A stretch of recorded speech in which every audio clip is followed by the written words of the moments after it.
नमस्कार, आप देख रहे हैं जोहार झारखंड। मैं हूं आपके साथ रुचिका राज।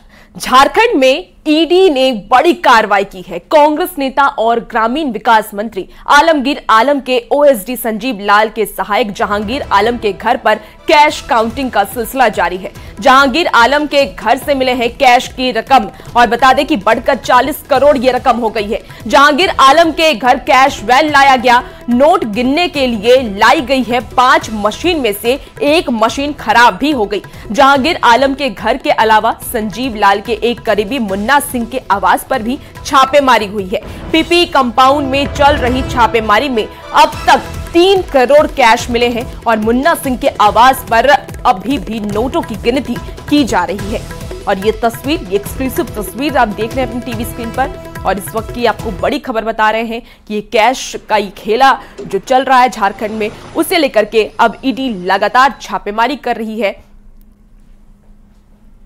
आज सुबह से ही रांची के 6 ठिकानों पर जो दबिश है वो दी जा रही है। फिलहाल इस वक्त हम आपको बता दें कि हम इस वक्त मौजूद हैं जहांगीर आलम, जो कि संजीव लाल के ओएसडी के जो सर्वेंट हैं और जो उनके सहायक कहा जा सकता है वो हैं। वहीं अभी भी नोटों की गिनती का काम जारी है। बता दें कि 5 जो मशीनें हैं यहाँ पर पहुंची हैं, जिनसे नोटों की गिनती का काम जो है वो किया जा रहा है। एक मशीन जो है वो नोट गिनते गिनते खराब भी हो गई है और फिर से एक बार 2 मशीनें यहाँ पर लाई गई हैं। वहीं दूसरी तरफ बात की जाए तो 12 बक्से जो हैं वो भी यहाँ पर पहुंचे हैं। हर चीज की जो जांच है वो कर रहे हैं। हर जो दस्तावेज यहाँ से मिले हों या फिर कैश की जो काउंटिंग है वो हर तरफ से यहाँ से की जा रही है ताकि कोई भी एविडेंस न छूटे। वहीं दूसरी तरफ जहांगीर से भी लगातार पूछताछ का सिलसिला जो है वो जारी है ताकि इस पैसे का सोर्स क्या है उसकी जानकारी स्पष्ट रूप से सामने आ पाए। कैमरामैन संजीव तिवारी के साथ ओम प्रकाश, न्यूज 18 रांची। झारखंड कैश कांड पर पीएम मोदी ने बड़ा हमला बोला। प्रधानमंत्री ने निशाना साधते हुए कहा है कि झारखंड में नोटों का पहाड़ मिल रहा है। उन्होंने कहा है कि इनकी लूट रोकता हूं तो गाली देते हैं। हम जनता की पाई पाई बचाने में लगे हैं।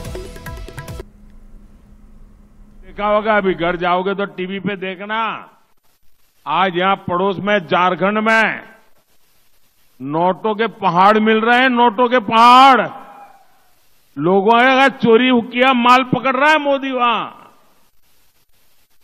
अब मुझे बताइए, मैं चोरी बंद कर दूं, इनकी कमाई बंद कर दूं, इनकी लूट बंद कर दूं, तो मोदी को गाली देंगे कि नहीं देंगे?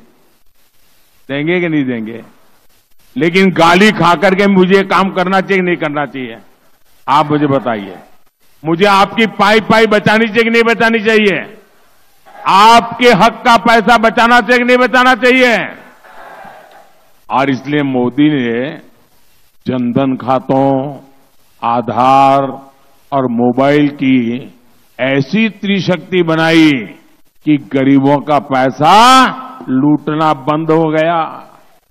अब घर बनाने का पैसा सीधा आपके खाते में, गैस का पैसा सीधा आपके खाते में, मनरेगा का पैसा सीधा आपके खाते में, किसान सम्मान निधि का पैसा सीधा आपके खाते में।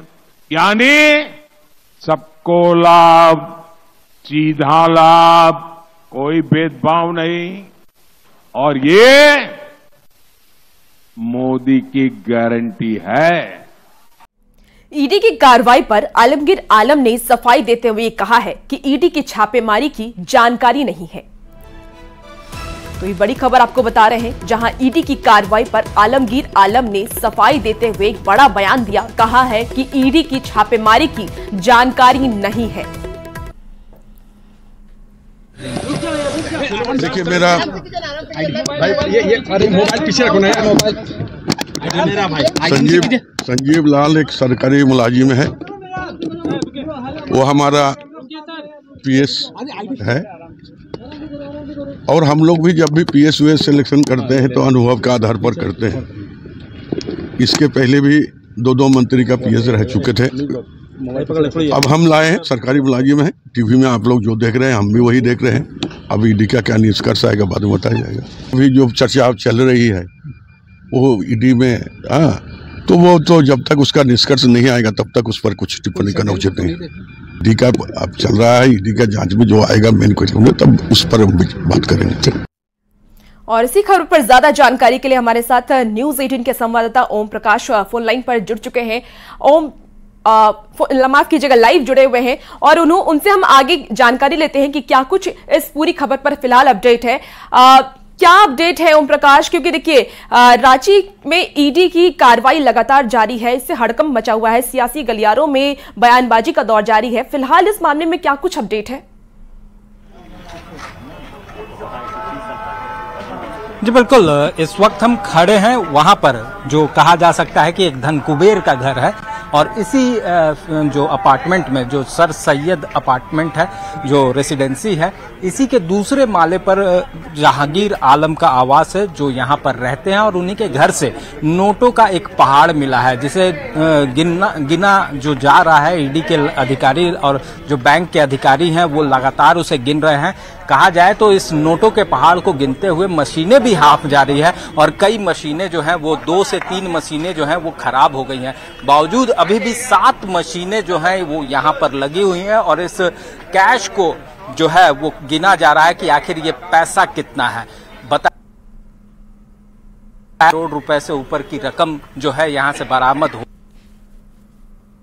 पूरे मामले में जो कई लोग हैं पैसों के पीछे जो सफेद लोग हैं उनके नाम आने भी काफी, जो कि जहांगीर से पूछताछ के लिए इसमें भी कई खुलासे होने की उम्मीद है और उनसे पूछताछ में कई खुलासे हो सकते हैं और ईडी का जो जांच का दायरा है वो भी बढ़ सकता है।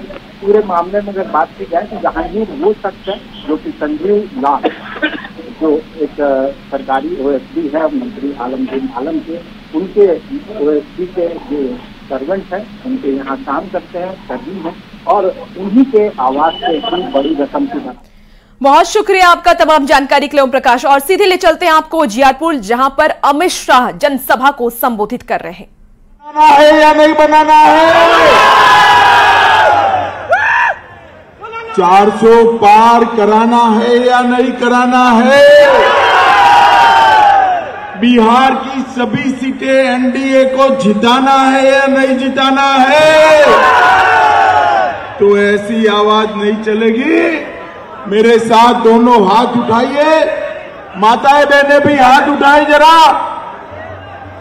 विजय के संकल्प की मुट्ठी बीचे और प्रचंड आवाज से बोलिए जय श्री राम, जय जय श्री राम, भारत माता की।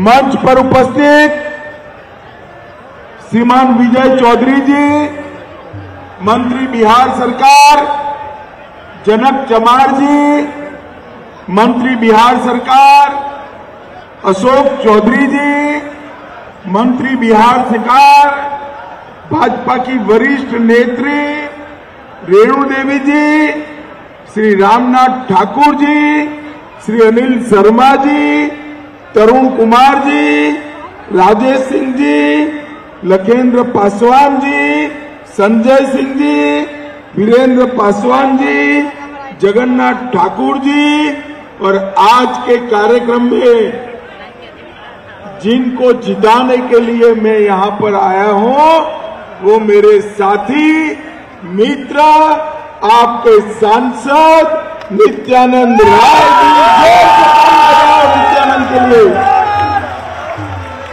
और आज इतनी बड़ी संख्या में उपस्थित माताओं, बहनों, भाइयों और मेरे जिगर के टुकड़े जैसे युवा मित्रों, आप सभी को नमस्कार।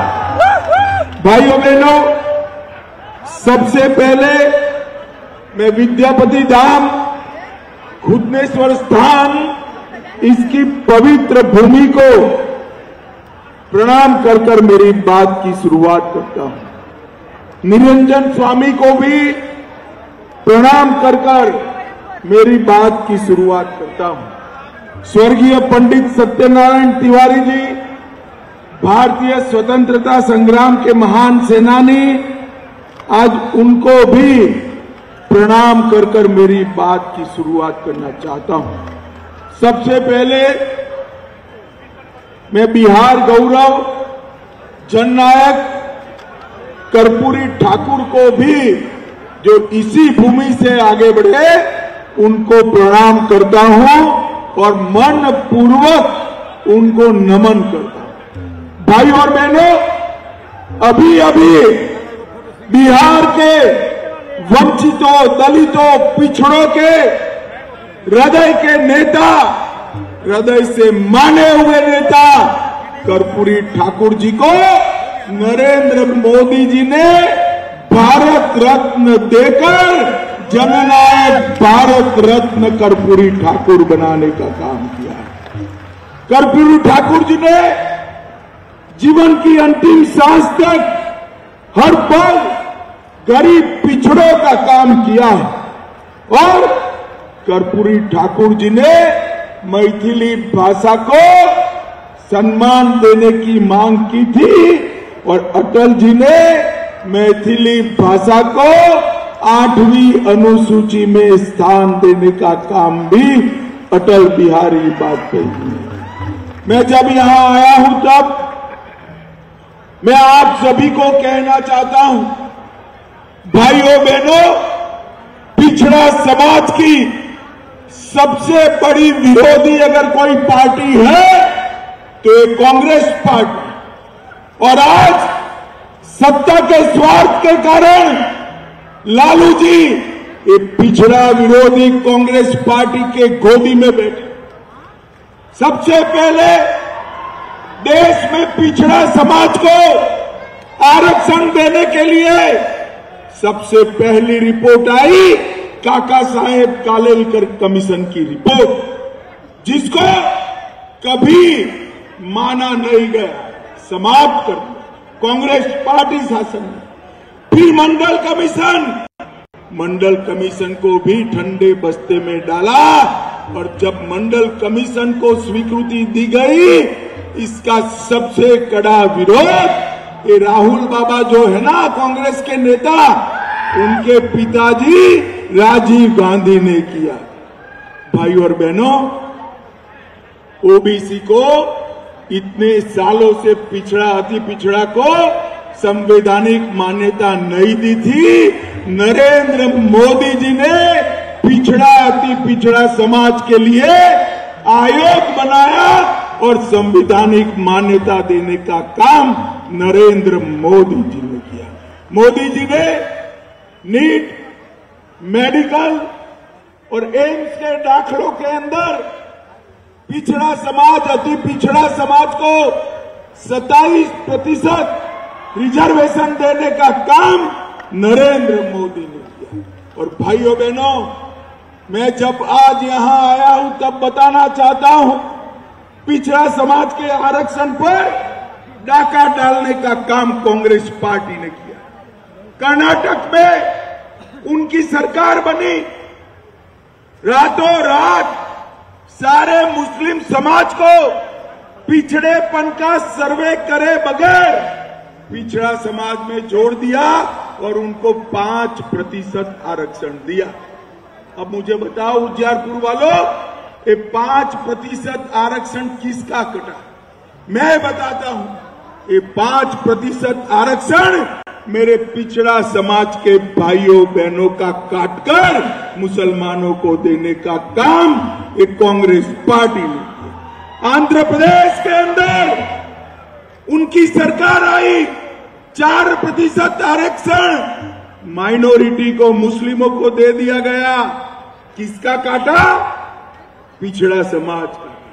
लालू जी बिहार में पिछड़ा समाज के आका बनकर घूमते हो, जरा बिहार के पिछड़ा समाज को ये जो लूटमारी हो रही है पिछड़ों के आरक्षण पर, इसका हिसाब किताब देना।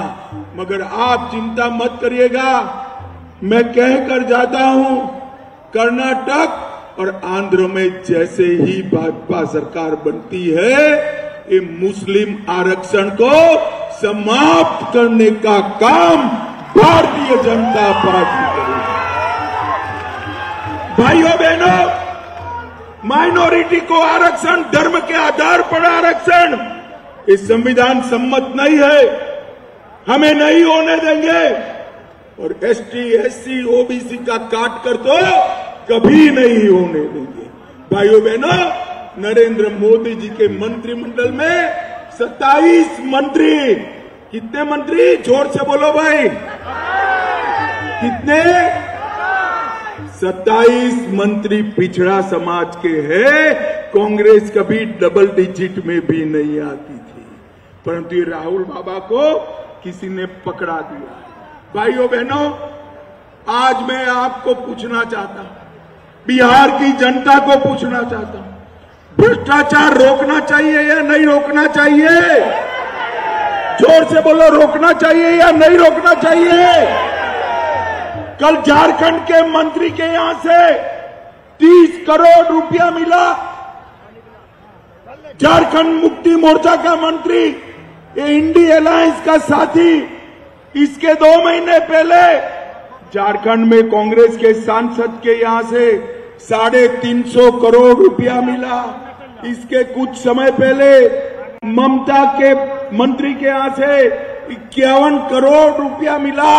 अरे लालू जी, आप तो चारा खाकर जेल में गए थे, मगर ये सारे के सारे आपके साथी भी भ्रष्टाचार करने वाले। तो गृह मंत्री अमित शाह को सुन रहे थे आप, लेकिन इसके साथ रुकेंगे एक छोटे से ब्रेक के लिए, जल्द हाजिर होते हैं।